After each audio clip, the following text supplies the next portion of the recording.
Hello बच्चों, कैसे हो आप लोग। Welcome to the last lecture of our first chapter that is number system. बहुत छोटा सा चैप्टर है होल नंबर।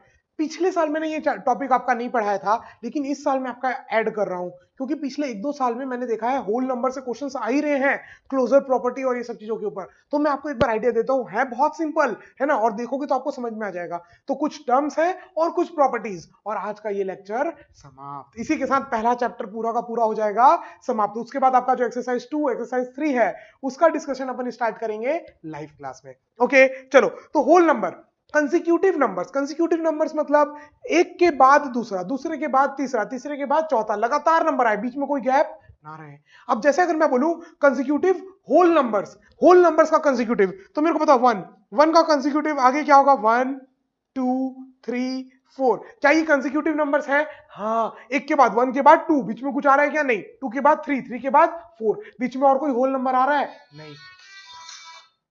तो ये आपका क्या हो गया, कंसेक्यूटिव होल नंबर। बात समझ में आई? अब जैसे मान लो अगर मैं बोलूं 2 4 6 8, क्या ये कंसेक्यूटिव होल नंबर है? 2 4 6 8? ना बाबा ना, ये कंसेक्यूटिव नहीं है। 2 के बाद तो 3 आएगा, होल नंबर गायब हो गया, तो ये कंसेक्यूटिव आपका कंसेक्यूटिव होल नंबर नहीं है। लेकिन हाँ, अगर मैं बोलूं क्या ये कंसेक्यूटिव इवन नंबर है? हाँ, 2 के बाद इवन कौन सा आएगा? 4, 4 के बाद इवन कौन सा आएगा? 6। तो ये कंसेक्यूटिव इवन नंबर्स हैं, these are consecutive even numbers. गायब हो जाता हूं मैं एक बार और लिख देता हूं, देखो, दीज आर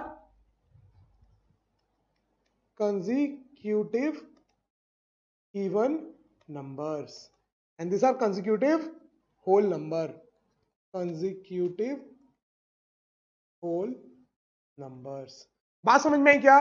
कंसेक्यूटिव, कंसेक्यूटिव मतलब जस्ट एक के बाद दूसरा, ठीक है। तो अगर होल नंबर की बात करूं तो 1 के बाद क्या आएगा? 2, 2 के बाद 3, 3 के बाद, ये सारे कंसेक्यूटिव नंबर हैं। अगर मैं ऐसे लिखूं 56 57, क्या ये कंसेक्यूटिव होल नंबर है? Yes, they are consecutive whole number, है ना। और अगर मैं इवन नंबर की बात कर रहा हूं, कंसेक्यूटिव इवन नंबर मतलब एक के बाद दूसरा, 2 के बाद कौन आएगा? 4, 3 तो इवन नंबर है नहीं, तो 2 4 6 8 आर कंसेक्यूटिव इवन नंबर। ऐसे ही अगर मैं कंसेक्यूटिव ऑड नंबर्स की बात करूं तो जैसे मान लो अगर मैं बोलूं 5 7 9, ये सारे क्या हो जाएंगे? Consecutive odd number. 5 के बाद ऑड नंबर कौन आता है? 7, 7 के बाद 9, कुछ छूटा नहीं बीच में, लगातार, ठीक है। तो उसको अपन क्या बोलेंगे? Consecutive numbers. बात समझ में आई?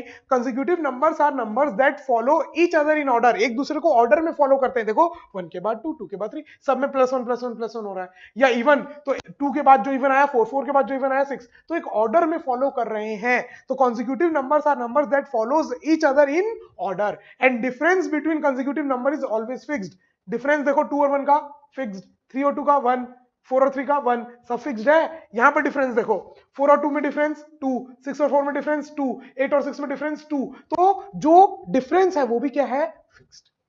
सिंपल है सर, कंसेक्यूटिव एक के बाद दूसरा। आसान भाषा में, गवारपन भाषा में बोलेंगे, है ना,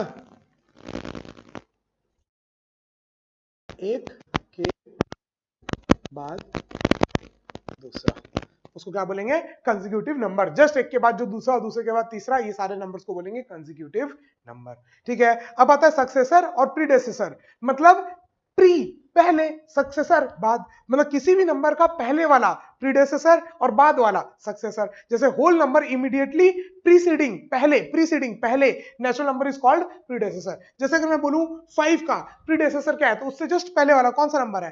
4। और सक्सेसर मतलब बाद वाला। समझ में आ रहा है क्या? आसान है, एकदम आसान। कंसेक्यूटिव नंबर जस्ट एक के बाद वाले नंबर को कंसेक्यूटिव, प्रीडेसेसर जो उसके आगे किसी भी नंबर के आगे वाला नंबर, ठीक है, प्रीडेसेसर, और बाद वाला जो है वो हो गया सक्सेसर। बात समझ में आई? पक्का? चलो आगे बढ़ते हैं। Now properties of whole number, बहुत सिंपल सिंपल प्रॉपर्टी है। क्लोजर प्रॉपर्टी मतलब क्या? कि अगर आप कोई ऑपरेशन करो तो जो रिजल्टेंट है वो भी आपका होल नंबर हो। किसी दो होल नंबर का आप कुछ ऑपरेशन करो और जो रिजल्ट, ऑपरेशन मतलब क्या हो? चीर फाड़ वाला ऑपरेशन की बात नहीं कर रहा हूं भाई, प्लस माइनस सब्ट्रैक्शन, है ना, प्लस माइनस मल्टीप्लीकेशन डिवीजन, ये जो ऑपरेशंस है मैथमेटिकल ऑपरेशंस, ये जब आप किसी दो होल नंबर में करो तो रिजल्टेंट भी होल नंबर ही आए हमेशा। तो ये जो प्रॉपर्टी है इसको बोलते हैं क्लोजर प्रॉपर्टी। तो इसमें आपको जो याद रखना है सबसे ज्यादा इंपॉर्टेंट, इससे हर बार क्वेश्चन पूछा गया है एआईएसएससी में कि कौन कौन से ऑपरेशंस क्लोजर प्रॉपर्टी फॉलो करते हैं। तो देखो साफ साफ लिखा हुआ है कौन कौन से करते हैं, प्लस और मल्टीप्लीकेशन, एडिशन भैया एडिशन एंड मल्टीप्लीकेशन। याद रखना सिर्फ एडिशन और मल्टीप्लीकेशन ही क्लोजर प्रॉपर्टी फॉलो करते हैं। मतलब किसी भी दुनिया की कोई भी दो होल नंबर को ले आओ, उनको ऐड करोगे तो रिजल्टेंट भी क्या होगा, होल नंबर। दुनिया का कोई भी दो होल नंबर ले आओ, उसको मल्टीप्लाई करोगे तब भी आपको क्या मिलेगा, होल नंबर। चमक रहा है क्या, पक्का आसान है, इतना ही आसान है, बस सिंपल देखो। जैसे 4 + 5 9, 4 और 5 दोनों होल नंबर था तो 9 भी क्या मिला, होल नंबर। तो यस एडिशन फॉलो किया, 4 और 5 दोनों मल्टीप्लाई किए तो क्या मिला, 20। दोनों 4 और 5 होल नंबर और 20 भी होल नंबर। लेकिन देखो मल्टीप्लीकेशन और डिवीजन में फॉलो नहीं होता है। इसमें तो अपन खुश थे, वाह फॉलो कर गया, वाह फॉलो कर गया। लेकिन यहां पर देखो 4 - 5 इज -1, -1 होल नंबर है क्या, तो यहां पर अपन ने दुखी हो गए अपन, है ना। चलो फॉलो नहीं किया सब्ट्रैक्शन। डिवीजन देखो 4/5 0.8, क्या 0.8 होल नंबर है, नहीं। क्या हमेशा नॉन होल नंबर आएगा, मतलब होल नंबर नहीं आएगा, ऐसा जरूरी नहीं है। कई बार होल नंबर भी आ सकता है डिवीजन में भी। जैसे अगर मैं बोलूं 4/2 इज 2, तो अब यहां पर फॉलो कर रहा है लेकिन हमेशा फॉलो नहीं करता, ये कहना चाह रहा हूं मैं, बात को समझना। मल्टीप्लीकेशन और एडिशन हमेशा फॉलो करेगा क्लोजर प्रॉपर्टी, लेकिन सब्ट्रैक्शन और डिवीजन कर भी सकता है और नहीं भी। तो इसलिए अपन बोलते हैं कि ये क्लोजर प्रॉपर्टी फॉलो नहीं कर रहा है, क्योंकि हमेशा नहीं कर रहा ना, इसलिए अपन उसको क्या बोलते हैं, क्लोजर प्रॉपर्टी फॉलो नहीं कर रहा है।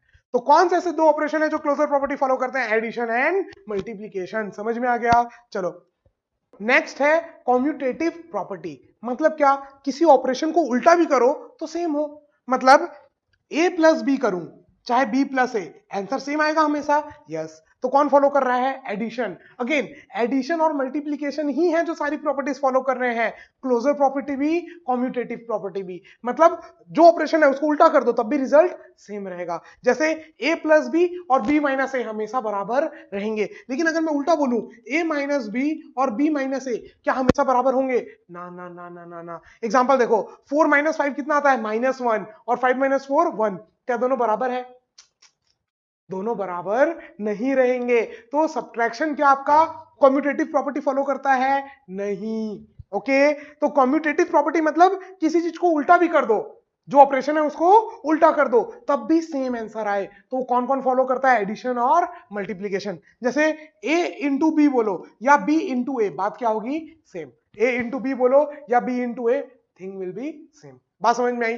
तो a into B, B into A हमेशा सेम आएगा, इसीलिए अपन बोलेंगे मल्टीप्लीकेशन भी कॉम्यूटेटिव प्रॉपर्टी फॉलो करता है। क्या डिवीजन फॉलो करता है, नहीं। देखो जैसे 4 + 5 इज 9, 5 + 4 इज ऑल्सो 9, तो एडिशन ने फॉलो किया, very good. 4 into 5 is 20, 5 into 4 is 20, multiplication ने भी फॉलो किया, सब्ट्रैक्शन ने फॉलो नहीं किया। सेम वैसे डिवीजन में देखो 4/5 इज 0.8 एंड 5/4 इज 1.25, तो दोनों अलग अलग आ रहा है, तो ये भी फॉलो नहीं किया।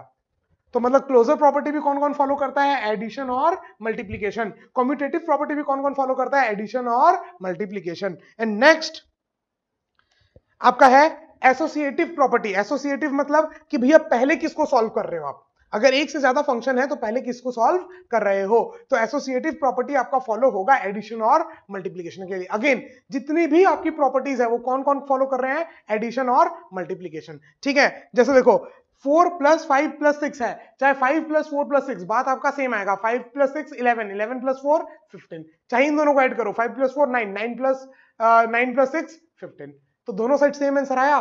चाहे आप पहले वाले को सॉल्व करो चाहे दूसरे वाले को सॉल्व करो, आपका आंसर हमेशा सेम आएगा। तो ये किसके लिए, किसके लिए है, एडिशन और मल्टीप्लीकेशन। अगर मल्टीप्लाई भी कर रहे हैं अपन, मान लो 2 × 4 × 6, तो अब चाहे पहले आप इसको मल्टीप्लाई करो चाहे 2 × 4 को मल्टीप्लाई करो फिर 6 को मल्टीप्लाई करो, आपका आंसर क्या आएगा, सेम। लेकिन डिवीजन में ऐसा मत करना, बात समझ में आई। डिवीजन में गड़बड़ हो जाएगा, गड़बड़ हो जाएगा। जैसे मान लो अगर कोई 3 नंबर है ए बी सी, ठीक है, 2, मान लो 8 4 और 2, 8 डिवाइड बाई 4 डिवाइड बाई 2, अगर आप पहले इसको डिवाइड कर रहे हो फिर 2 से डिवाइड कर रहे हो तो अलग आंसर आएगा, और पहले इसको डिवाइड कर रहे हो फिर उससे डिवाइड कर रहे हो तो अलग आंसर आएगा, ठीक है क्या। तो ये बात याद रखना कि आपका जो एसोसिएटिव प्रॉपर्टी है कि पहले किसको सॉल्व करें अगर बहुत सारे फंक्शंस है तो ये एसोसिएटिव प्रॉपर्टी फॉलो कौन कौन करेगा, आपका एडिशन और मल्टीप्लीकेशन।